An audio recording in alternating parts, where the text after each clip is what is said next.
Métanoïa, conférence, transformation apparente. En Jésus j'ai confiance, car c'est lui ma référence. Métanoïa, conférence, nous vivons dans l'abondance. En Jésus j'ai confiance. Bienvenue au podcast du Centre évangélique La Borne Bruxelles. Métanoïa, conférence, Gloire au Seigneur. Est-ce que tu peux m'aider à dire gloire à Jésus? Il est un Dieu merveilleux. Et c'est par lui, en lui et pour lui que nous sommes là. Et que Dieu soit loué. Je bénis encore une fois de plus le Seigneur et je lui dis merci pour la grâce d'être là. C'est vraiment une grâce exceptionnelle pour nous, Pasteur Sissi et moi-même, d'être encore une fois de plus ici, où nous nous considérons comme faisant partie de la maison et de la famille. Et donc, nous bénissons le Seigneur. Je remercie Pasteur Hugues, Maman Solange et toute l'équipe avec votre générosité habituelle. Que Dieu vous bénisse. Je bénis le Seigneur pour chacun de nous et je sais combien nous pouvons être très occupés, avoir beaucoup de choses à faire et prendre le temps de venir jour après jour pour écouter la parole de Dieu. C'est vraiment un honneur pour nous. Et je vous dis merci de tout cœur pour cela. Donc, que Dieu vous bénisse. Je bénis le Seigneur, comme je l'ai dit. Je suis accompagné de mon épouse qui accepte de m'accompagner parce qu'elle a peur de rester, elle sera triste. Elle veut tout le temps venir. Que Dieu soit loué. Alors, je vais proposer ce soir qu'on puisse partager un peu la parole de Dieu, prendre peut-être un moment où on peut prier ensemble.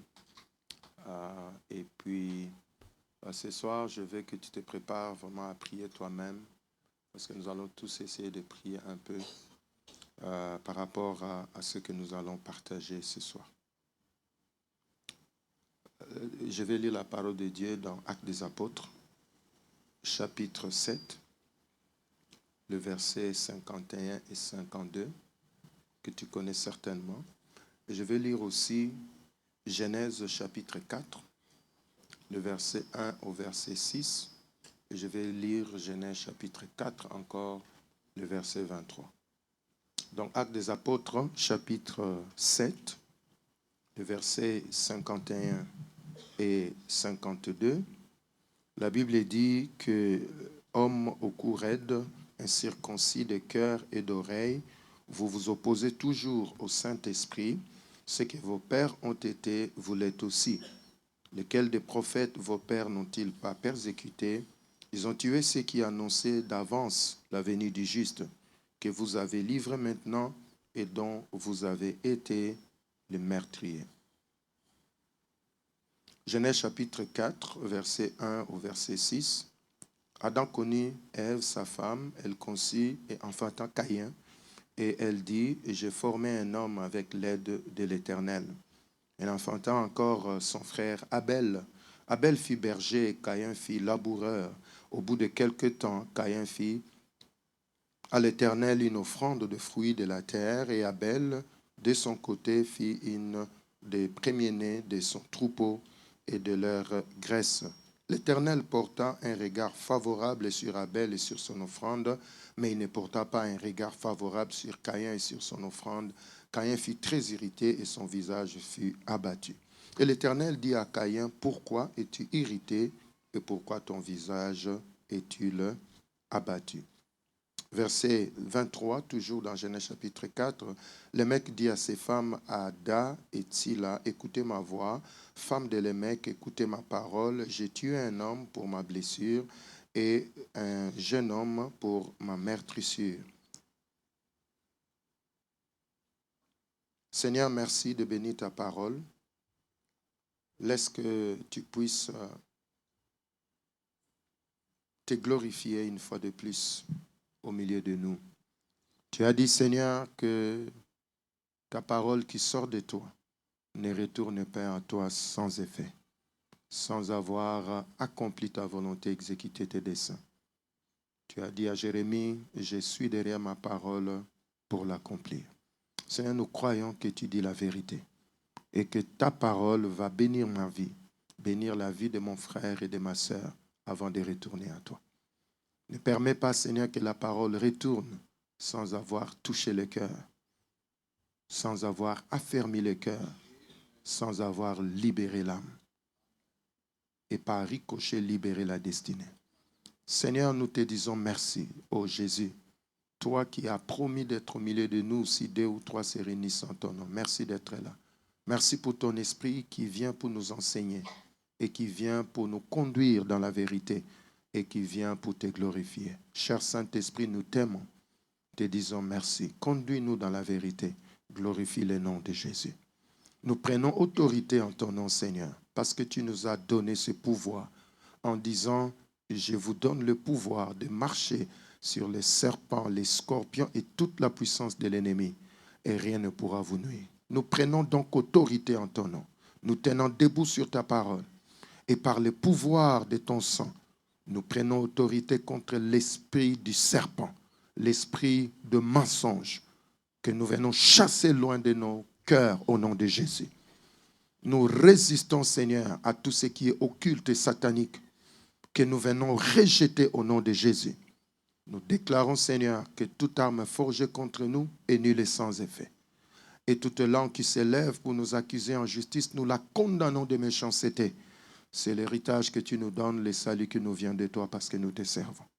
Merci d'accomplir ta parole afin que les ténèbres connaissent ta sagesse infiniment variée par ton Église. Nous te rendons grâce au nom de Jésus. Amen. Gloire au Seigneur, que Dieu te bénisse. Alors, nous avons partagé la parole de Dieu et nous avons lu la parole de Dieu dans Actes des Apôtres, chapitre 7, parce que nous sommes en train de parler de comment vaincre les attaques contre l'âme. On a expliqué un peu l'âme, c'est quoi la fonction de l'âme, l'importance de l'âme, parce que ça nous aide à diriger la vie, ça nous aide à faire des choix en fonction de ce que nous connaissons. Et si ton âme est faible, attaquée, tu n'agis pas en fonction de ce que tu connais, tu agis en fonction de ce que l'âme t'a dit de faire. Et cet exemple-là, je prie que le Seigneur nous aide à garder cela, comment quelqu'un qui écoute bien Dieu, mais ne fait pas ce qu'il connaît. Parce que dans son cœur, il est irrité. Et c'est là que l'âme fait faire des choses aux gens. Ce n'est pas, on ne connaît pas, mais on sent que l'âme est en train de nous dicter. Hier, j'ai parlé de comment ce que nous rencontrons vient faire un déchirement au niveau de notre âme. Je n'ai pas le temps d'aller dans beaucoup de détails pour faire des démonstrations comment ces choses-là se passent, mais si tu fais face à quelque chose et que tu as l'impression que ça te dépasse, que tu ne contrôles pas et que tu ne peux pas supporter, tu n'arrives pas à croire, il faut que tu fasses attention parce que ton âme est en train de recevoir quelque chose, il ne faut pas que ça traîne longtemps, n'est-ce pas? Parce que l'homme veut comprendre. Et c'est tout à fait normal. Il veut contrôler, c'est tout à fait normal. Il veut être capable de supporter. Mais souvent, les choses arrivent où nous sommes dans une position où on ne supporte pas. On m'a raconté l'histoire d'un homme qui était en train de travailler, de faire son travail. Il était un peu élevé dans une structure. Et il était en accord avec les gens qui étaient au sommet de la structure. Lui aussi, il est quand même élevé, mais il y avait d'autres personnes au sommet. Et il est arrivé que ces gens-là quittent. Et puis, il y avait une autre équipe qui est arrivée. Et cette équipe-là est arrivée et il y avait une dame en dessous qui a commencé à être très proche de la nouvelle équipe. Et à cause de cela, il a commencé à bafouer l'autorité de cet homme et à l'humilier parce qu'elle avait la connexion avec ce qui était au sommet de celui qui était élevé. Et après plusieurs fois, plusieurs traitements comme ça, un jour, la personne qui essayait de m'expliquer un peu la situation m'a dit que cette personne a été excédée. N'est-ce pas? Son âme ne pouvait plus supporter.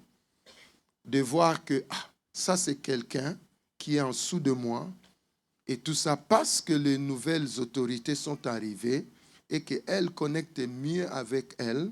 Donc, moi, je ne suis plus. Et puis, on a dit qu'il est sorti de son bureau, excédé, en train de crier dans le couloir que trop, c'était trop. Il n'a pas touché quelqu'un, il n'a pas agressé quelqu'un, mais il y avait un déchirement dans son cœur. Et il a essayé de pouvoir... ce qui arrive souvent dans la gestion de la colère, les gens font ça souvent. Au fait, tu sors et tu cries et puis tu fais des choses et puis tu as l'impression qu'une pression est sortie de ta poitrine.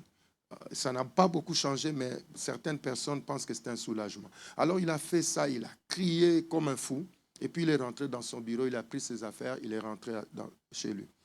Et la nuit arrive et c'est là que il commence à avoir un peu de maux de tête. Et il va aller dormir pour ne plus jamais se réveiller.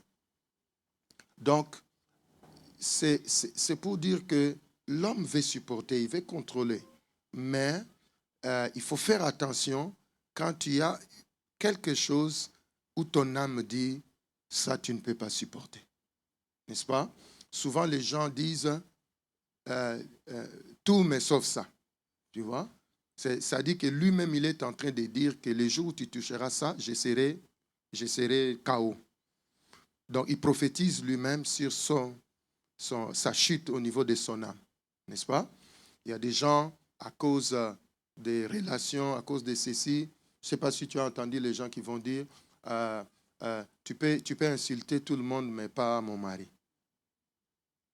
Mon mari, il a souffert pour m'avoir. Quand je pense à cette souffrance-là, je n'accepte pas qu'on touche à mon mari. Il y a des gens qui vont te dire, tu peux m'insulter, mais pas ma mère. Ah, ma mère. Toi, tu sais ce que ma mère a vécu pour moi. Ça veut dire que pour cette personne-là, quand on arrive là, son âme va céder. Son âme va juste craquer. Et donc, on a parlé de ça. Et puis, on a parlé aussi de ce qui se passe quand... c'est trop dur pour nous et ça devient comme quelque chose qui n'est pas arrivé. N'est-ce pas? Parce qu'on ne peut pas croire que c'est arrivé. On ne peut pas accepter que c'est arrivé. Ça prolonge la souffrance des gens. Ça prolonge la souffrance des gens. En cas de deuil, en cas de perte d'une opportunité, des choses comme ça. Beaucoup de gens vont passer beaucoup de temps en dire « je ne peux pas croire. Je n'arrive pas à croire. » N'est-ce pas? Quelqu'un que tu as beaucoup aidé. Quelqu'un que tu dis non, c'est pas lui. Et pourtant c'est lui, hein. Mais toi-même tu dis non, c'est pas lui. Non. Qui? Lui? Non, c'est pas lui. Mais non, c'est lui. C'est lui. Et en faisant ça, on n'arrive pas à sortir des choses. Et ça arrive souvent aussi dans des cas, je n'ai pas beaucoup de temps de parler de ça, ça arrive souvent dans des cas d'injustice. Quand on est victime d'une injustice, on est victime d'une agression, n'est-ce pas? On a fait des choses contre nous, on nous a maltraités, okay? On nous a maltraités. Et ça arrive souvent que le traitement était tellement mauvais, tellement méchant. Les traitements venaient de quelqu'un sur qui on comptait. Parce que dans les domaines des attaques contre ton cœur, ta blessure, ton choc est proportionnel au niveau de confiance que tu avais sur la personne. N'est-ce pas? C'est-à-dire quoi? C'est-à-dire plus l'amour et la confiance est élevée, plus ta blessure sera profonde.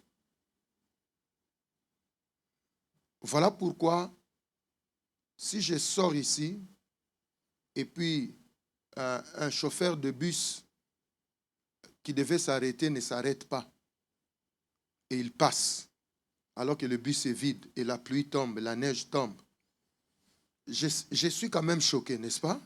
J'ai l'abonnement de la compagnie des bus, et puis il passe. Mais si c'est ma femme, avec ma voiture, et mon carburant, mes assurances, ma vignette, ma clé, et qu'elle passe, et moi je suis là, et je lui fais comme ça. Dis-moi quand je vais rentrer à la maison, qu'est-ce qui va se passer? Mais garde ça pour toi. Donc tu vois, pourquoi? Parce que dans ma tête, ça va tourner. Ma propre femme. Ce tu vois? Et tous les principes des femmes soient soumises, ça va devenir gros dans ma tête. Voilà pourquoi certaines personnes ont l'impression d'être plus blessées que les autres. Parce que malheureusement, les gens qui les ont laissés tomber, c'était des gens sur qui ils avaient placé leur confiance. Et la blessure est grande en ce moment-là. La blessure est grande en ce moment-là. Tu marches dans la rue, quelqu'un plus jeune que toi t'insulte, tu vas dire, ah, le monde est devenu ce qu'il est devenu. Tu rentres chez toi, ton enfant te regarde dans les yeux et t'insulte, c'est une autre affaire. C'est une autre affaire. Voilà pourquoi certaines personnes commencent à faire attention, même là où on doit mettre beaucoup d'assurance et de confiance. C'est là que le Seigneur va aller plus loin en disant, maudit celui qui s'appuie sur la chair et qui met sa confiance dans l'homme. Parce que l'homme est faillible. Mais on ne peut pas vivre dans ce monde sans avoir un minimum de confiance. Et c'est comme ça que les blessures peuvent être très profondes quand la confiance était aussi grande. Et c'est aussi la raison pour laquelle, que ce soit dans l'église, que ce soit dans des familles, que ce soit dans le couple, que ce soit dans le foyer, des fois, il faut réfléchir 2 fois avant de trahir quelqu'un et de l'abandonner. Parce que sa blessure, des fois, tu vas lui demander, « Hey, frère, toi aussi, juste quelque chose comme ça. » Non. Ça dépend de l'assurance que j'avais en toi. Ça dépend du niveau de confiance que j'avais en toi. Il y a des gens, des fois, il est déjà trahi, mais il n'est pas au courant. Il est quelque part en train de parler et il se tape la poitrine sur la personne. Mais tous les gens qui sont là, ils savent que la personne t'a déjà laissé tomber. Ah, moi, mon mari, Zoro, en tout cas, c'est la fidélité personnifiée. Or, l'ami de Zoro, il sait déjà. Tu vois? Et, ma femme, non, ma femme, ma femme, vraiment, non. Ah, que Dieu bénisse la maman qui l'a accouchée. Cette femme-là, la manière dont... Mais les amis de ta femme sont au courant. Et maintenant, le jour où tu apprends, tu vois, tout ça, ça crée maintenant cette blessure-là. Parce que c'est lié au niveau de confiance. Quand les gens disent, lui, je mettrai ma main sur le feu. Et puis tu découvres qu'il n'est pas la personne que tu pensais. C'est ça le choc. Maintenant, quand cela arrive, beaucoup de gens disent, non, je ne peux pas croire. Je ne peux pas croire. Alors, surtout quand on est dans cette partie de la vie où on n'a pas beaucoup d'expérience dans la vie, on est jeune et on est un enfant.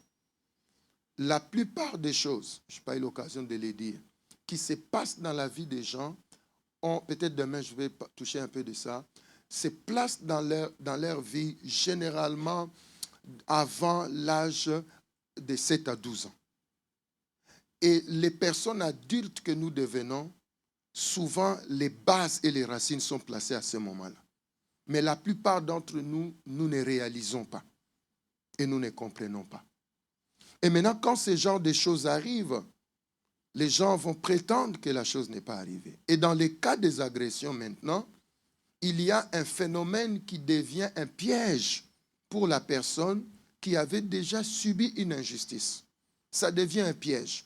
Parce que si cette personne dit que ce n'est pas arrivé, donc tu ne peux pas lui prêcher le pardon. N'est-ce pas? Parce que pour lui, cette personne n'a jamais fait ce que vous dites. Parce que elle, la personne qui a été victime, a pris toute cette histoire et a jeté ça quelque part dans son subconscient. Maintenant, comment tu peux pardonner quelqu'un qui ne t'a rien fait? Or, la personne t'a effectivement fait quelque chose.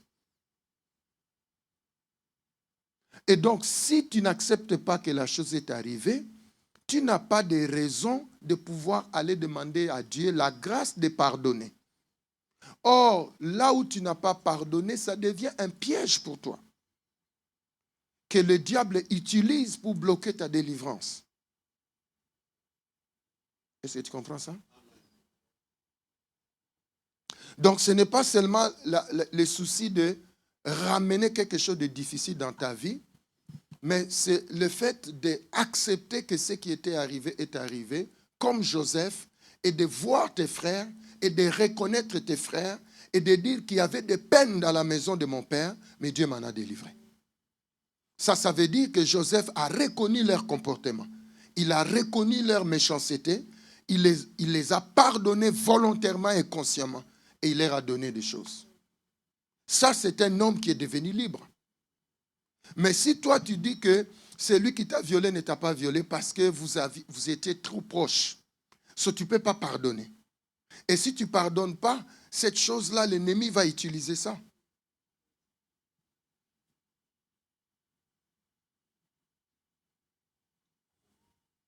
Pourquoi? Parce que les démons comprennent très bien les droits qu'ils ont de résister à ta délivrance. Ils connaissent ce que Dieu a dit, mais ils n'ont pas l'intelligence de la révélation. Voilà pourquoi ils twistent. Hein? Ils changent la parole. Mais au moins, ils connaissent la parole. La Bible dit, les démons savent que Dieu est Dieu et ils tremblent. Ils ne peuvent pas trembler s'ils ne savaient pas ce que ça veut dire, Dieu. La Bible dit, il disait à Jésus, tu es le Christ, le Fils de Dieu.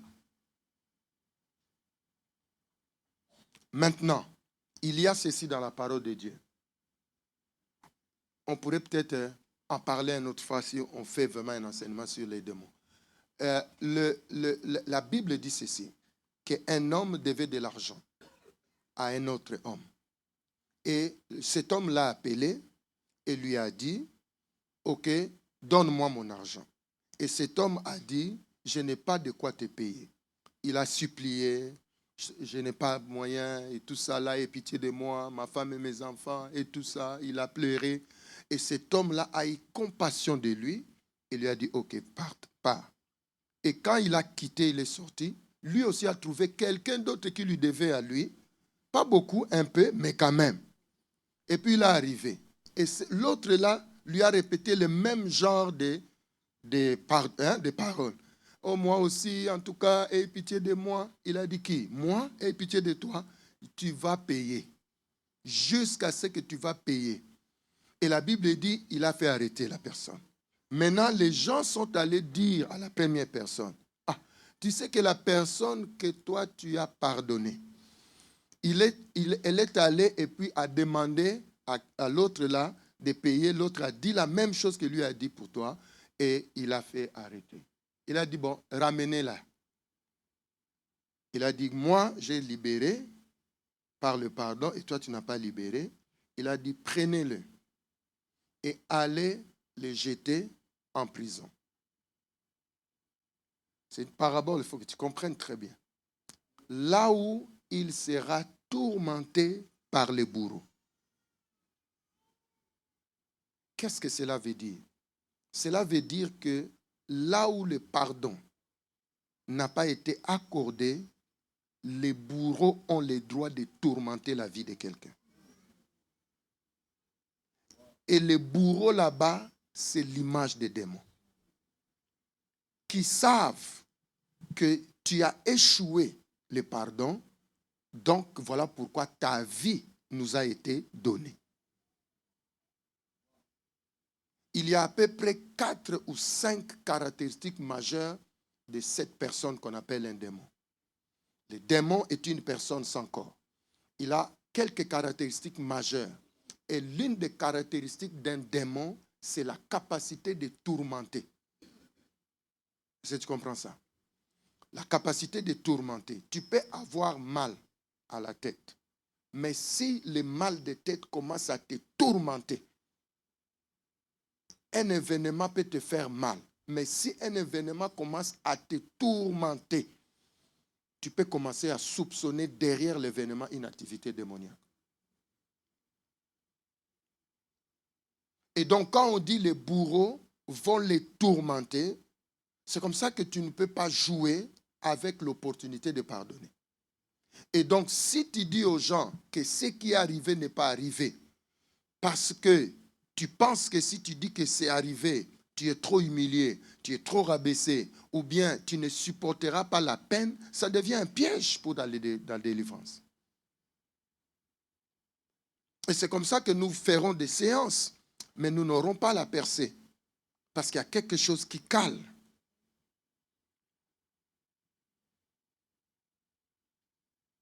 Alléluia.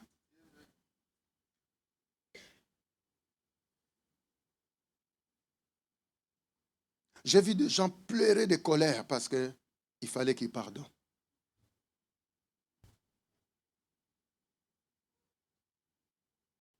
J'ai enseigné sur ces choses il y a très très longtemps. Une jeune fille que je coachais à l'époque, son père a quitté, elle avait peut-être 6-7 ans, après beaucoup de violence. Elle aimait tellement le Seigneur. Et elle était pure, elle était une jeune fille qui aimait Dieu. Et après le culte, elle m'a appelé pour dire, j'ai compris tout ce que tu as dit. Mais mon problème, c'est que je ne peux pas pardonner mon père. Qu'est-ce que je dois faire? Je lui dis, voici ce que tu dois faire. Tu dois pardonner ton père. On a travaillé là-dessus et je bénis le Seigneur. Elle est devenue une servante de Dieu puissante qui étonne les gens à cause de sa jeunesse. Les choses qu'elle a commencé à faire, les choses que j'avais vues en elle, tellement la passion et tout ça, que j'ai commencé à lui donner certains des conseils et techniques que je fais personnellement quand je me retire dans la prière. Et ça, je l'ai mariée, je suis très fier de ce qu'elle est devenue. Des fois, si on n'accepte pas, on sera pris dans ça.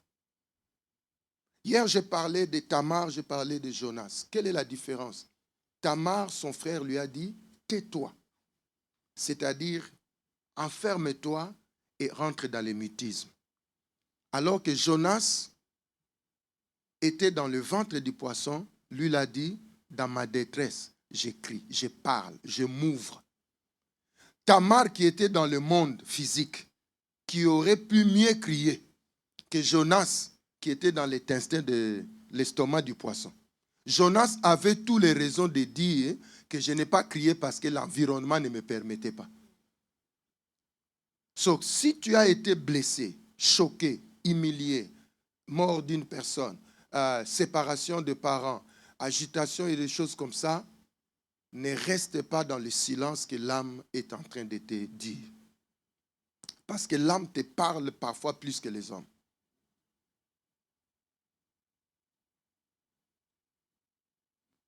Est-ce que tu comprends? L'âme te parle. Oh, peut-être que tu n'as jamais été blessé. Demande-nous les blessés, nous allons te dire. Hein? Tu es seul, mais il y a des choses que tu parles et puis tu réponds toi-même. Quand tu es blessé, moi, je pouvais rentrer à la maison dans la voiture. Donc, je commence à vivre déjà la scène que je vais faire à la maison. Maintenant, elle n'est pas là, mais moi, je suis seul dans la voiture. J'ai dit quand je vais arriver, comme je suis déjà fâché, elle, comme elle n'aime pas se fâcher, je sais déjà que quand je vais rentrer, elle va dire bonjour chou. Et moi, je vais lui dire quel chou? Et puis, moi-même, je parle à sa place. Hein. Mais d'habitude, je t'appelle chou, là. Donc, moi-même, je parle à sa place. Et je suis seul dans la voiture. Et puis, moi, j'ai dit, mais aujourd'hui, il n'y a pas de chou. On a un problème. Et puis, je réponds encore à sa place. Quel est le problème encore qui ne finit jamais? Et puis, moi-même, je me fâche. Ah, donc, tu veux dire que le problème ne finit jamais, donc tu me prends pour un fou. C'est ici qu'avant d'arriver à la maison, tu es déjà chauffé toi-même. Parce que l'âme te parle, ça te fait entendre des choses. L'âme te parle. Ça te fait entendre des choses. Quand ton âme est blessée, même chérie, je t'aime, tu attends ça dans ta langue du village. Là. Ça t'énerve. Ça t'énerve. Ça t'énerve d'avoir plus si on te dit qu'on t'aime. Alors que toi, tu cherches la bagarre. Yeah. Parce que moi, quand j'étais vraiment trop en colère, blessé, je voulais qu'elle réponde pour que je trouve que ça chauffe pour qu'on parte. Mais quand elle ne répond pas, ça commence à m'énerver. Et des fois, je lui dis, et tu dis rien? Dis quelque chose, parce que pour que la bagarre prenne bien, il faut qu'on te tape même un peu. Mais on ne s'est jamais battu. Alléluia. Et ce soir, je vais te parler d'un autre phénomène que tu connais très bien dans Actes des Apôtres, chapitre 7, versets 51 à 52. La Bible dit, homme au cou raide, incirconcis de cœur. Alléluia. Incirconcis de cœur. Incirconcis de cœur. Qu'est-ce qui sort du cœur d'un serviteur? Maintenant, qu'est-ce qui sort du cœur si le cœur n'est pas circoncis? Il ne faut pas oublier ici, le diacre Étienne est en train de parler aux enfants d'Israël. N'est-ce pas? Et tu sais, aujourd'hui, parfois les chrétiens, on a négligé l'étude et la compréhension de la parole. N'est-ce pas? Si je vais commencer à prophétiser, à donner des noms, peut-être les gens vont aimer. Mais si je prends le temps d'enseigner la parole, beaucoup de gens n'aimeront pas. Et c'est là qu'on vient maintenant dans les églises, c'est comme si c'est seulement la parole, le pasteur qui connaît la parole, c'est seulement l'autre frère qui nous enseigne, qui connaît. Mais les chrétiens, juste comme ça, ils connaissent seulement 2-3 promesses et c'est tout. Mais il faut que tu connaisses bien la parole de Dieu. Parce que ta vie change quand la révélation de la parole n'est plus seulement le logos, ça devient ta parole à toi. Est-ce que tu comprends ça? Et qu'il faut que tu comprennes la parole. Le Seigneur a dit ceci, celui qui ne comprend pas la parole, le diable vient et lui enlève la parole. Ça m'a toujours tourmenté. Parce que je pensais que comme c'est la parole de Dieu, il va respecter ça. Mais lui-même a dit, il a le droit de t'enlever ce que tu n'as pas compris. Ce n'est pas une bonne chose d'écouter beaucoup d'enseignements et beaucoup de messages sans comprendre. Parce qu'au fait, ça ne fera rien dans ta vie, parce que le diable connaît que le Seigneur avait dit qu'il a le droit de prendre. C'est comme la nourriture que tu as dans tes mains. Quelqu'un peut prendre. Ce que tu as dans ta bouche que tu n'as pas mâché, quelqu'un peut prendre. Mais ce que tu as mâché et tu as avalé, t'as fait entrer les vitamines dans le corps. On ne peut plus prendre ça. On doit prendre de tout ton corps. Parce que ce que j'ai mangé est entré dans mon sang. C'est devenu avec moi. Voilà pourquoi la parole qui n'est pas comprise, les sorciers peuvent trafiquer ça. Mais une parole qui est déjà comprise, ils ne peuvent plus. Et donc ici, Étienne est en train de parler à qui? Aux enfants d'Israël. Et dans la loi de Moïse, dans les Pentateuque, les 5 livres de Moïse, le Seigneur a dit à Israël que quand vous sortez de l'Égypte et vous allez là-bas, vous allez devenir pour moi un royaume de sacrificateurs. Il ne disait pas ça à Aaron. Il ne disait pas ça au fils d'Aaron. Il ne disait pas ça à la tribu de Lévi. Il disait ça à tous les enfants d'Israël. C'est-à-dire que tous les enfants d'Israël étaient des serviteurs de Dieu. Parce qu'il dit, vous tous, vous devenez un royaume des sacrificateurs. Et c'est comme ça que plus tard, l'apôtre Pierre va dire, vous, au contraire, vous êtes une nation sainte, un peuple élu, et tout ça là, un royaume des sacrificateurs. Voilà pourquoi dans le thème, on pouvait dire, qu'est-ce qui sort du cœur du peuple de Dieu? Mais dire que qu'est-ce qui sort du cœur du serviteur de Dieu, c'est la même chose. Parce que le peuple de Dieu est serviteur de Dieu. Et les gens qui ont fait la réforme, les Luther et les autres, et c'était un de leurs points pour dire que non, la vie chrétienne fait de tout chrétien un serviteur de Dieu. Et donc, Étienne est en train de leur demander comment vous êtes serviteurs de Dieu, comment vous êtes royaume des sacrificateurs, comment vous êtes Israël, mais vous avez un cœur qui n'est pas circoncis. Vous avez le corps qui est circoncis, parce que vous obéissez à la loi de Moïse, mais vous avez le cœur qui n'est pas circoncis. Et il dit, vous êtes incirconcis de cœur et des oreilles, ce qui veut dire que votre âme est couverte. Votre âme est enveloppée. C'est ça la signification du mot incirconcis là-bas. C'est ce qui est couvert, enveloppé, et qui empêche la compréhension.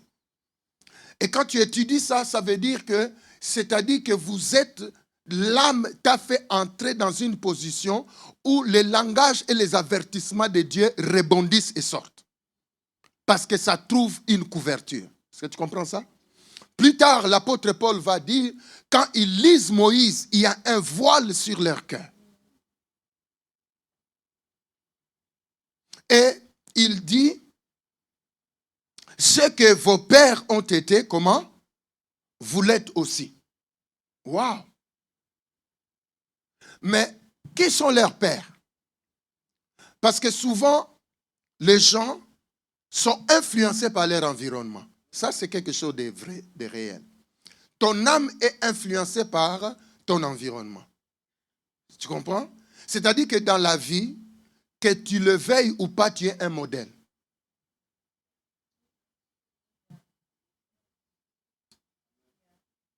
Que tu le veuilles ou pas, tu es un modèle. Ton problème, ce n'est pas est-ce que j'accepte d'être modèle ou pas? Non. Le véritable problème, est-ce que j'accepte d'être un bon ou un mauvais modèle? Parce que dès le moment où tu vis, tu deviens un modèle. Il y a tout le temps quelqu'un qui veut te copier. Et toi aussi, ce que tu es devenu, c'est le fruit des gens qui étaient des modèles autour de toi et qui t'ont influencé involontairement. Maintenant, ces gens ici, quand Étienne est en train de leur dire, ce que vos pères ont été, vous êtes aussi. Et il ajoute ceci. Lesquels des prophètes vos pères n'ont-ils pas persécutés? C'est là que je comprends maintenant de qui il parle. Il dit, lesquels des prophètes vos pères n'ont pas persécutés? Allô? Donc, Étienne est en train de leur dire, je ne parle pas des pères qui sont dans votre environnement. Parce que les pères qui étaient dans leur environnement n'ont pas tué des prophètes. Pourquoi? Parce qu'il n'y en avait plus de prophètes en Israël. Il y avait un silence depuis Malachie, jusqu'à Jean-Baptiste. Et eux n'ont pas tué Jean-Baptiste, c'est Hérode, la famille de Hérode qui a tué Jean-Baptiste quand il parlait de la femme de l'autre et tout ça. Donc, Étienne était en train de leur parler des gens qu'eux n'ont pas vus. Ils n'ont pas vécu avec ces gens-là. Donc l'âme est influencée par ton environnement, oui, mais l'âme est influencée aussi par un héritage émotionnel. Est-ce que tu comprends ça? Parce que si ce qu'ils sont, leurs pères ont été, et si ces pères-là, ce sont les pères qui ont tué des prophètes, donc il parlait de ces gens-là anciens là-bas, dont Jésus a parlé, vous avez tué les prophètes jusqu'à Zacharie que vous avez tué devant les tabernacles ou l'autel. Tu vois, Étienne, rempli de l'esprit, a lié leur cœur au cœur de leurs ancêtres. Oh, oh. Voilà pourquoi, une autre manière que les gens vont vivre des blessures et des attaques dans leur âme et des problèmes dans leur âme, c'est qu'ils héritent de l'état d'âme de quelqu'un.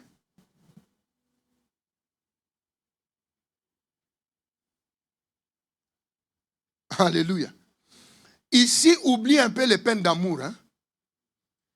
Voilà pourquoi je n'aime pas trop appeler mes enseignements les blessures de l'âme. Parce que je ne veux pas que tu penses tout à la déception, à la mort de quelqu'un. Ici, il n'y a pas de déception d'amour.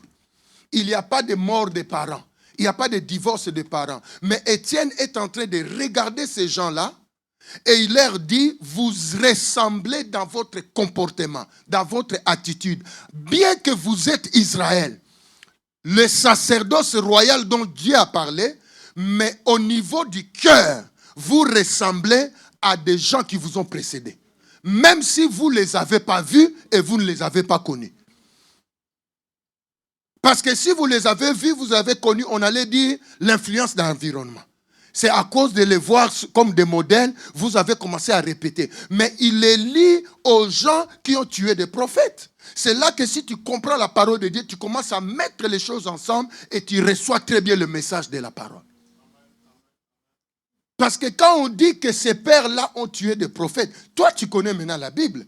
Tu sais que depuis le silence que Dieu a pris, la Bible dit 400 ans, Dieu ne parlait plus. Il n'envoyait plus de prophètes. Il n'y avait plus de prophètes à tuer. Jésus a dit, le dernier, c'est Zacharie que vous avez tué. Et jusqu'à ce que Jean est venu. Et que lui-même est venu comme le tout premier prophète du Nouveau Testament. Mais de quels prophètes leurs pères ont tué?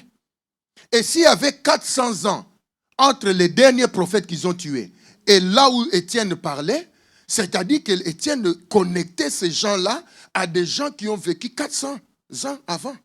Il a dit que vous l'avez adopté leur comportement.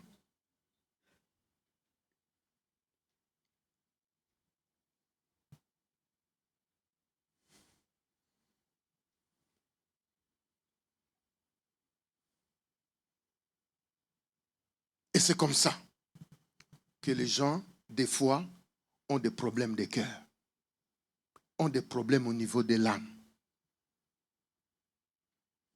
Maintenant, je t'amène, je ne vais pas beaucoup prendre du temps aujourd'hui, je t'amène dans Genèse, chapitre 4.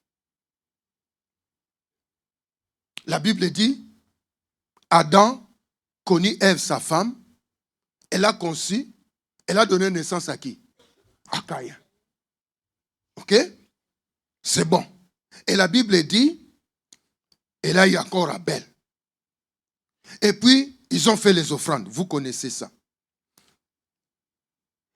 Et verset 5, la Bible dit, le Seigneur porta un regard favorable sur Caïn.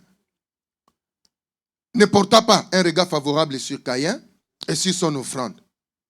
Et la Bible dit ceci, Caïn fut très irrité et son visage fut abattu.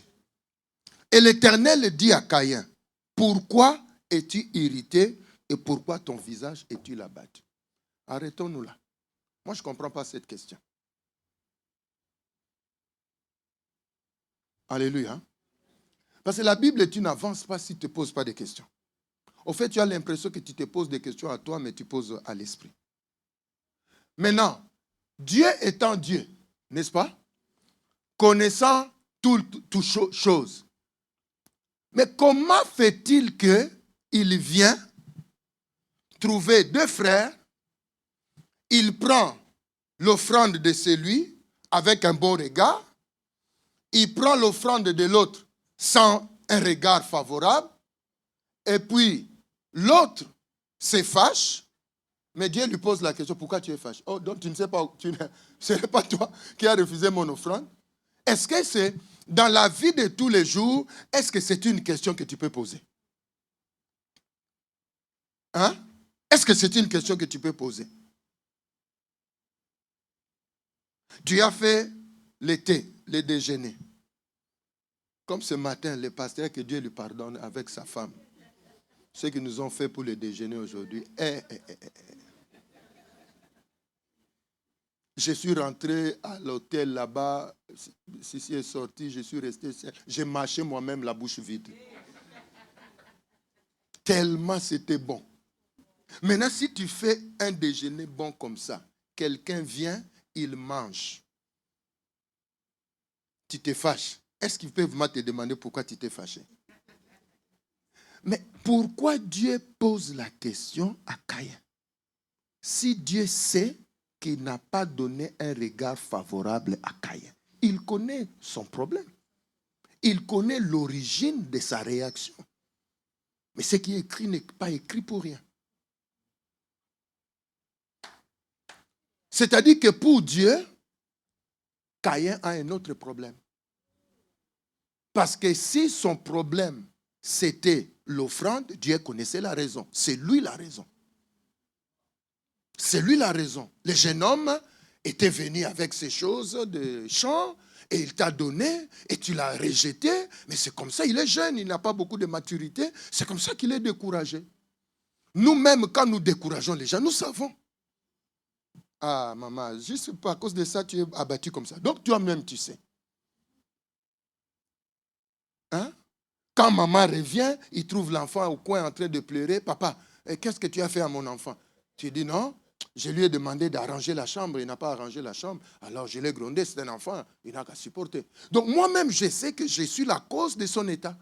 Mais pourquoi Dieu demande à quelqu'un qui lui a offert quelque chose et lui n'a pas regardé ça favorablement et la personne est irritée et abattue et Dieu lui demande pourquoi tu es irrité et abattu. Au fait, Dieu veut aider Caïn à aller chercher la cause des problèmes de son âme ailleurs.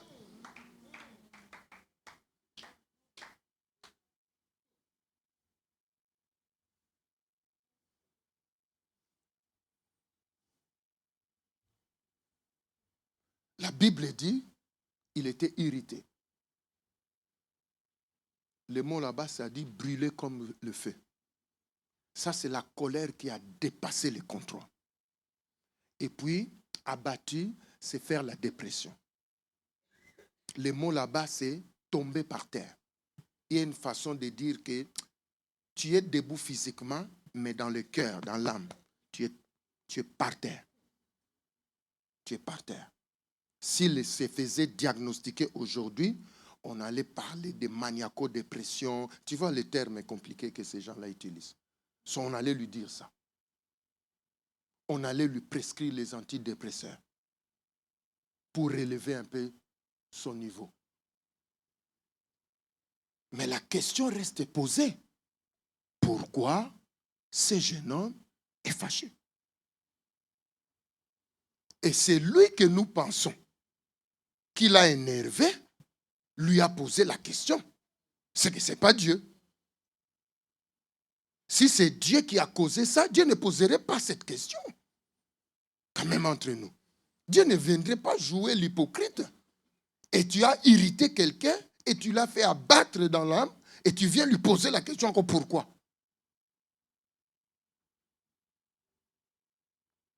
C'est là que le verset premier que nous avons lu commence à avoir du sens. N'est-ce pas? C'est là que le verset premier commence à avoir du sens. Tu sais, ta délivrance ne commence pas quand nous prions. Ça commence quand tu reçois la parole.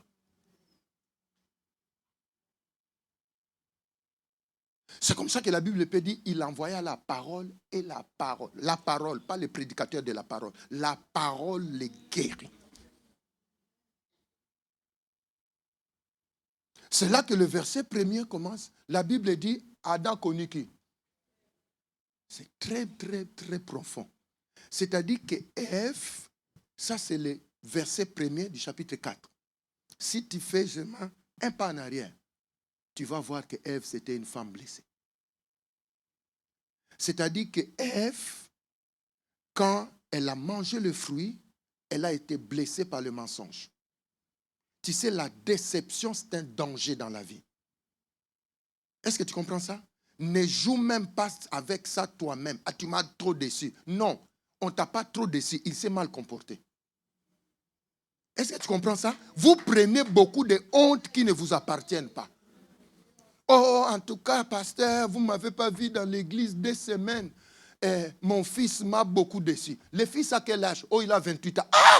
Le fils de 28 ans te déçoit. Non, il ne t'a pas déçu. Il s'est mal comporté. Il s'est déçu lui-même dans sa destinée. Tu lui avais montré la voie du Seigneur. Tu lui avais donné tout ce qu'il faut. Tu l'avais élevé. Il a fait son choix. Arrête de marcher dans la honte. Viens à l'église. Viens danser. Est-ce que tu comprends comment nous transportons des blessures des gens qui se comportent mal? Tu as aimé la fille, tu as aimé le frère. Le frère t'a trahi avec quelqu'un d'autre. Maintenant, toi, tu veux mourir. Non, Oh non, j'ai honte de moi. Les gens vont dire que j'ai aimé quelqu'un qui n'était... Non, maintenant, on ne fait plus ça. Si la personne s'est mal comportée, c'est sa honte. Ce n'est pas ta honte à toi. Comment toi, tu te caches alors que c'est l'autre qui a fait l'impudicité? Toi, tu as fait l'impudicité? Non, demande-lui, est-ce que tu as fait? Non, mais pourquoi tu ne viens plus au culte? Oh non, j'ai quitté votre église parce que le garçon a décidé d'aimer quelqu'un d'autre après m'avoir fait des promesses. C'est un hypocrite. C'est lui qui a un problème. Toi, tu n'as pas de problème, sœur. Quand tu viens ici, nous ne sommes pas troublés là. Nous ne sommes pas troublés, nous, nos cœurs sont stables. On sait que toi, tu as été correct. C'est l'autre qui... Mais pourquoi cette honte que tu prends? So, tu vois, même déjà, tu as des propres choses de toi-même, des blessures de ton enfance, et puis quelqu'un d'autre se comporte mal, tu prends encore sa blessure, tu ajoutes sur... Ah, même toi-même.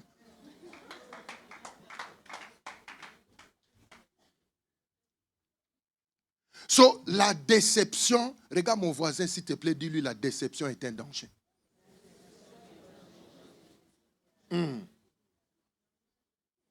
Alors, en tout cas, tu m'as déçu. J'ai regardé ton statut. Tu ne m'as même pas mis ma photo. Tu m'as... Pourquoi tu aimes dire que tu es déçu? Tu n'es pas déçu. Elle n'a pas mis la photo. Tu n'es pas déçu. Ne joue pas avec ça. La déception, c'est la première réaction de Ève. Le serpent m'a déçu. Elle m'a fait miroiter l'égalité avec Dieu. À la fin, ça m'a promené le problème des grossesses douloureuses. Les problèmes de manque de ceci, les désirs portés vers un homme. L'homme va me dominer. Ce n'était pas comme ça avant. C'est comme ça que quand Ève a écouté ce qu'il a écouté, elle a été blessée. Parce qu'elle a fait confiance au serpent. Ah, je ne sais pas où sera Ève. Peut-être si Dieu avait pitié d'eux, on va les voir au ciel. Si Dieu nous fait grâce. La chose que je vais demander, maman Ève, dis-moi, toi aussi. Tu n'avais pas vu un autre animal, serpent, tu fais confiance. Tu attends déjà, on l'appelle serpent. Même les mots, ça ne te dit pas vraiment que c'est quelqu'un... Regarde comment il marche, comme ça. C'est-à-dire que quand toi tu l'attends ici, lui va là-bas. Et quand tu viens là-bas, lui part là-bas. Zigzag dans la vie. Bipolaire. Donc, elle a été déçue. Après cela, les femmes attendent toujours que l'homme défende. N'est-ce pas? Donc, quand Dieu est venu, Ève se disait, cet homme est un responsable. Je sais qu'il va sortir là-bas, à dire à papa, oublie cette femme, regarde la personne, c'est moi. S'il y a une punition, c'est moi. C'est à moi que tu as laissé les jardins.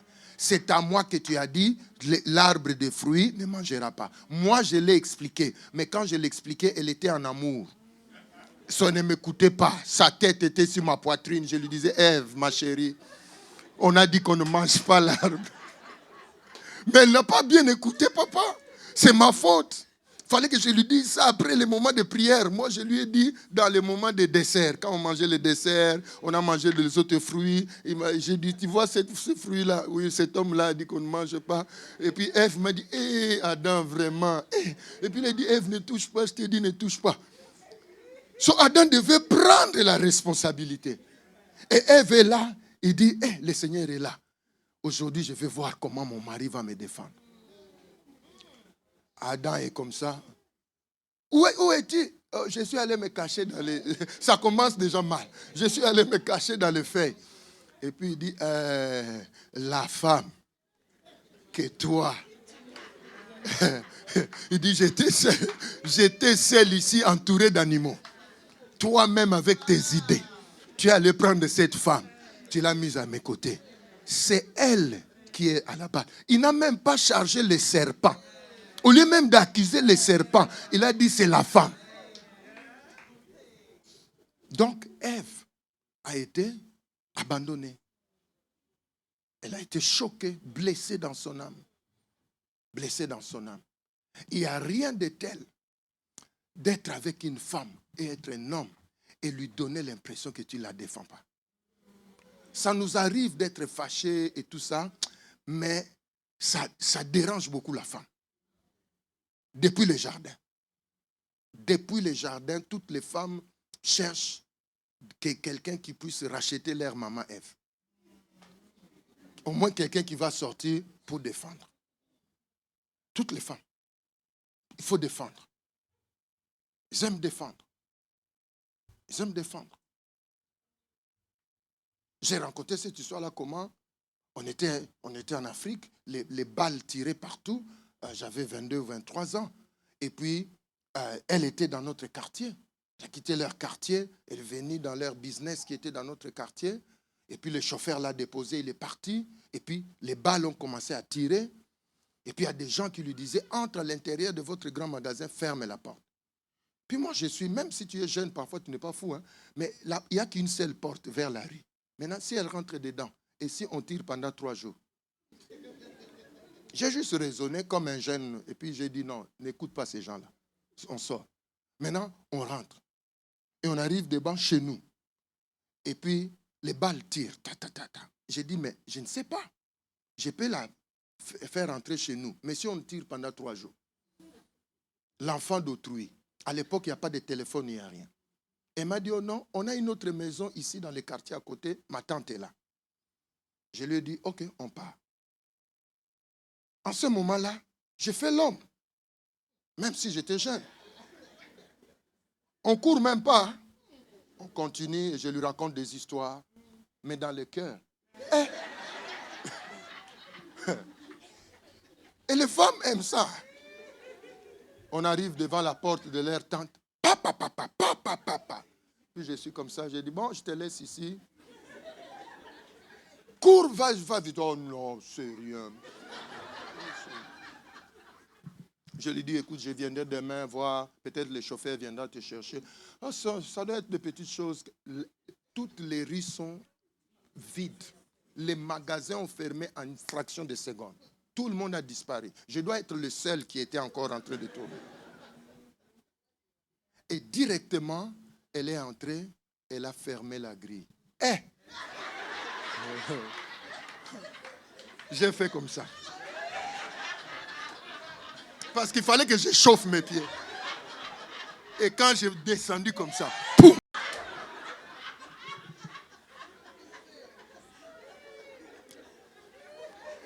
Si tu es à côté d'un homme, demande-lui s'il est marié. S'il dit oui, dis-lui protège maman.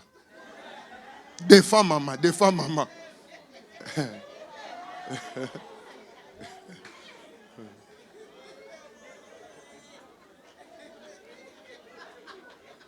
Voilà pourquoi j'ai l'habitude de lui dire, si nous allons quelque part, les gens te dérangent.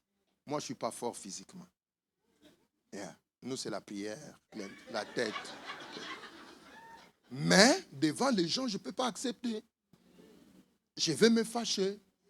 Je vais enlever la chemise.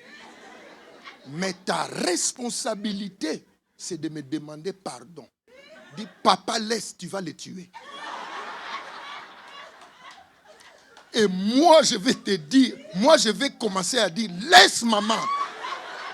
Ils t'ont touché, ils vont savoir qui je suis. Et puis toi, tu dois toujours me tenir. Tu dis, papa, tes mains sont mauvaises. Moi, je connais tes mains. Si tu donnes un coup là, on va t'amener en prison, je ne vais pas te manquer. Je lui dis, même si j'insiste, ne me laisse pas. Si j'insiste et tu me laisses, oh non, comme tu insistes, vas-y. Je dis, et on me tape. Quand nous allons rentrer chez nous, même si je ne suis pas fort, je serai un homme.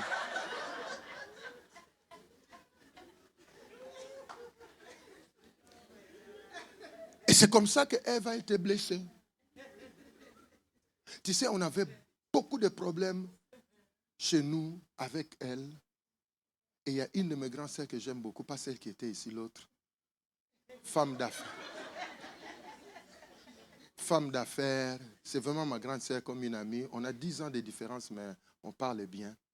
Et puis elle a appelé chez moi, pendant qu'on a des tensions, pour dire, et ta femme là, ta mauvaise femme là, elle ne nous appelle même pas.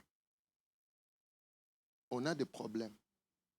Je lui ai dit, la prochaine fois que tu appelles ici, et tu dis que ma femme est mauvaise, tu n'appelleras plus juste. Elle a payé mes études à l'université. Elle a payé mes études à l'université. Parmi toutes mes grandes sœurs, c'est elle qui m'a donné l'argent cash, comme ça, dans les mains, qui a payé mes études. Mais on ne peut pas faire ça. Si je dois gronder ma femme, moi je gronde ma femme, mais pas ma famille. Pas ma famille. Est-ce que tu comprends ça? Le mariage, c'est une affaire entre hommes et femmes. La Bible dit ceci. Et les garçons quittera son père et sa mère. Oh oh. Et les garçons quittera son père et sa mère et s'attachera à la fille. Non, vous refusez, hein? On dit quoi? L'homme. C'est-à-dire que si tu es garçon et fille, restez d'abord dans la garderie. Le mariage, ce n'est pas entre garçon et fille, c'est entre homme et femme. Donc il faut être responsable. Adam n'a pas été responsable. C'est comme ça que quand je rentre dans le chapitre 3, je comprends que Ève était une femme blessée. Et la Bible dit maintenant dans le verset 1 du chapitre 4, et Adam connut la femme blessée. Et accoucha qui? Caïn. Voilà pourquoi Dieu lui a posé la question. Pourquoi tu es irrité? Parce que normalement, mon attitude en tant que Dieu souverain ne pouvait pas t'irriter. Ça veut dire que ton problème vient d'ailleurs. Et maintenant, quand je prends la Bible, je ne vois pas Caïn a perdu un contrat. Donc, ce n'est pas ça qui l'a irrité. N'est-ce pas? Je ne vois pas Caïn a perdu un match. Donc, ce n'est pas ça qui l'a irrité. On est d'accord? Je ne vois pas Caïn a perdu son animal. On ne dit pas. Et surtout, entre nous, il n'y a pas une fille qui a refusé l'avance de Caïn. Les choses qui irritent les hommes, c'est ça, non? Perte d'argent, problème de santé, les noms et les tralala des filles. Caïn n'a pas été rejeté par une femme. Personne n'a pris sa femme. Caïn n'a pas été victime d'une transaction immobilière ratée. Mais dites-moi qui l'a hérité. Tu sais, l'absence de toutes ces choses-là, c'est pour t'amener à ses parents. Et Dieu lui dit pourquoi. Dieu veut savoir d'où vient l'irritation de ce jeune homme. Donc ce n'était pas Dieu, c'était en lui.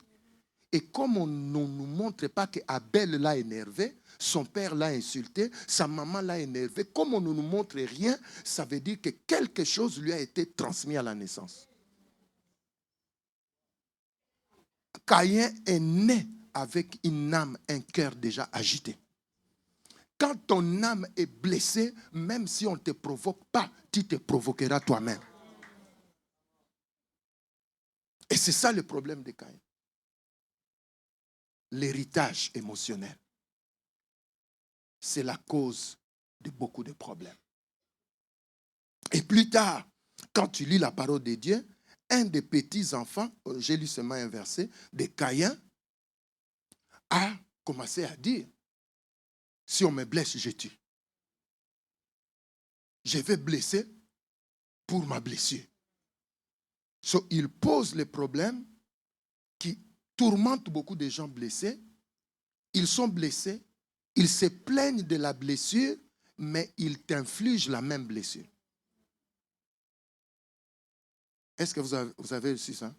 Les gens qui ont été victimes des choses qui les ont tourmentés, s'ils ne sont pas guéris, ils ont l'habitude de se plaindre de ça, de parler de ça, mais de blesser les autres avec la même chose.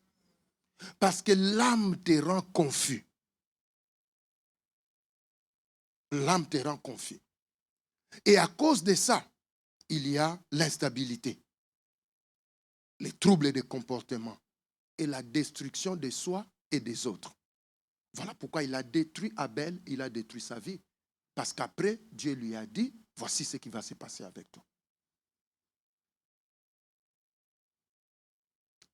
Je parle comme ça, il y a une femme qui est catholique, je n'ai pas de problème avec eux, mais qui vient écouter mes enseignements.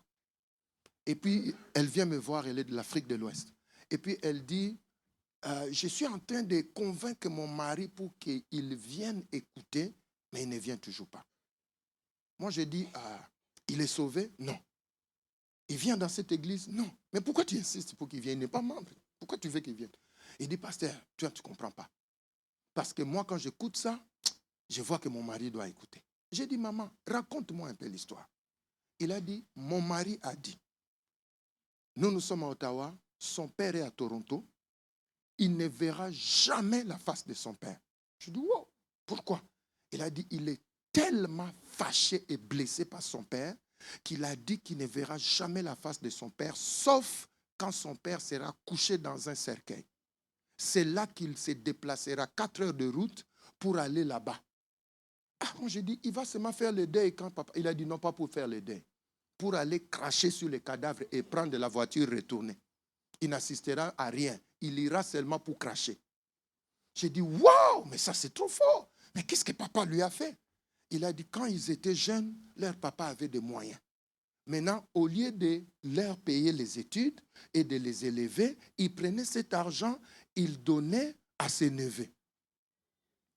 Et j'ai dit, c'est pourquoi tu veux que ton mari vienne écouter mes enseignements? Il dit, non, ce n'est pas pour ça. Mais j'ai dit, mais maman, tu me tourmentes. Mais c'est quoi l'affaire? Il a dit, parce qu'aujourd'hui, mon mari prend son argent, il laisse nos enfants, il envoie à ses neveux au Cameroun. J'ai dit, maman, s'il veut venir, qu'il vienne. Et la plupart des gens qui ne comprennent pas les phénomènes de blessures, les mêmes choses pour lesquelles tu te plains, c'est ça ce que tu feras aux gens. Si tu ne guéris pas. Notre papa nous a laissés pour une autre femme. Si tu ne guéris pas, frère, tu laisseras ta femme. Les choses dont tu te plains ne veulent pas dire qu'elles ne sont pas en toi. Je sais que la plupart d'entre vous, le Seigneur vous parle maintenant. Et vous êtes en train de voir que certaines personnes avec qui vous vivez sont en train de faire des choses dont ils vous ont raconté en disant « Mes parents avaient fait ça. Ma mère avait subi ça. Mon père avait subi ça. Voilà pourquoi je me disais. » Mais voici l'homme dont le papa avait fait subir les choses à sa maman et il était tellement fâché contre son papa, il fait subir les mêmes choses à sa femme. C'est ça le danger de ne pas être guéri. C'est ça le danger de ne pas être guéri. On va répliquer les choses qui nous ont fait pleurer. Beaucoup d'entre nous, quand les gens nous regardent par rapport à nos parents, les gens disent, lui, il fera tout pour élever.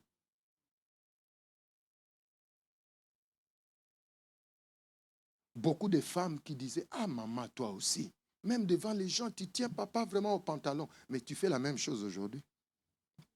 Quand tu te fâches, l'homme quitte. Comment ça? Et pourtant, ça t'a blessé. C'est comme ça que le mec dit, si on me blesse, je blesse. L'âme qui n'est pas guérie, le cœur qui n'est pas guéri, ça peut ruiner ta vie. Ça peut ruiner tes relations. Et c'est à cause de ça que les gens répètent les histoires. Et des fois, nous qui aimons chasser les démons, nous pensons que c'est les démons. Mais Étienne n'a pas dit aux gens d'Israël qui sont possédés par un démon. Il a dit, vous ressemblez à vos pères à cause du cœur. Il a dit, homme au cœur incirconcis. La même chose que Dieu disait à leur papa. Qu'il ne faut plus que la circoncision soit sur vos corps, je suis fatigué. Maintenant, circoncisez vos cœurs. La même chose que Dieu disait. Et ce n'était pas d'abord quelque chose de démoniaque. C'était quelque chose de psychikos, de l'âme. C'était ici. Si tu ne fais pas attention, voilà pourquoi des fois, les gens vont dire, ils sont 12 dans leur famille. Lui, il est le seul qui prie. Mais quand il se fâche, il ressemble à tous les 11. Oh, ça vous rappelle des gens. Hein? Il ne faut pas penser à quelqu'un maintenant. On est ici. Restons seulement ici. Alors, donc, pourquoi les gens disent ça? Hein? Pourquoi les gens disent ça? Lui, il prie. Mais papa, quand il se fâche, il ressemble aux membres de sa famille païenne. Côté esprit, il est différent d'eux. Il est déjà fils d'Abraham, il est déjà enfant de Dieu. Mais côté émotion, il est complètement comme ses frères. Et c'est ça qui va troubler les païens dehors.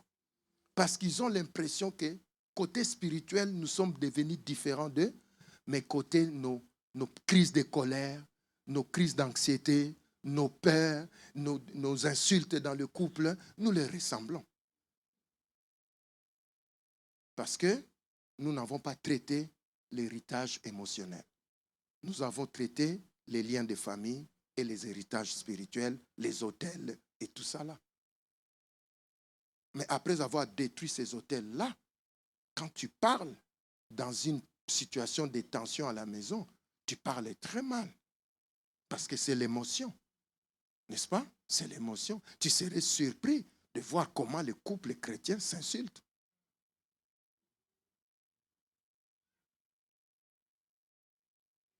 Tu serais surpris. Moi, j'ai accompagné beaucoup de gens et des fois, les enfants vont dire, tu dois venir maintenant, ici. J'ai dit, pour faire quoi? Pour les séparer les deux. J'ai dit, mais dimanche, on était... Et puis, j'ai dit, mais comment ils sauront que je suis au courant comment? Je connais les gens. Si je me présente là, sans qu'eux-mêmes m'appellent, j'allume encore le feu. Qui se battent, ils seront fatigués, ils vont arrêter. Parce que je vais te créer des problèmes.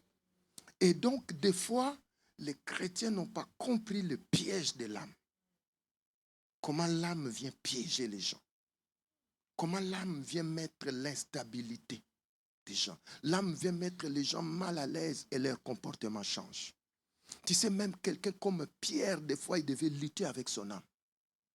La Bible dit, quand les païens sont là, il mange avec eux. Et quand les Juifs arrivent, la pression dans l'âme monte, ils s'écartent. Ils disent, sont souillés, je ne mange pas. La Bible dit, Paul a dit, s'est levé publiquement. Si on fait ça ici, tu quittes l'église. Hein. Il a dit, Simon, tu es hypocrite. Pierre, qui a marché sur les eaux, tu l'appelles hypocrite. Il faut que tu puisses avoir le courage. Hein. Simon a déjà coupé l'oreille de quelqu'un pour Jésus. Toi, tu étais où? Simon, tu allais pêcher. Boum, il a un seul poisson avec l'argent dedans. Si moi j'étais Simon, j'allais dire, Paul, tu parles à qui? Je sors mon téléphone, je te montre les photos. Ça, c'est moi avec l'épée avant que ça touche l'oreille. C'est ma femme qui a pris la photo. Ça, c'est moi en train de pécher. Ah, quelqu'un acclame la parole du Seigneur. Est-ce qu'on peut se tenir debout un peu? Est-ce qu'on peut se tenir debout un peu? Je peux prendre peut-être une dizaine de minutes pour prier. Je veux que tu puisses prier parce que cette prière ce soir, c'est une prière de séparation. De séparation vis-à-vis des héritages émotionnels. Vis-à-vis des héritages émotionnels.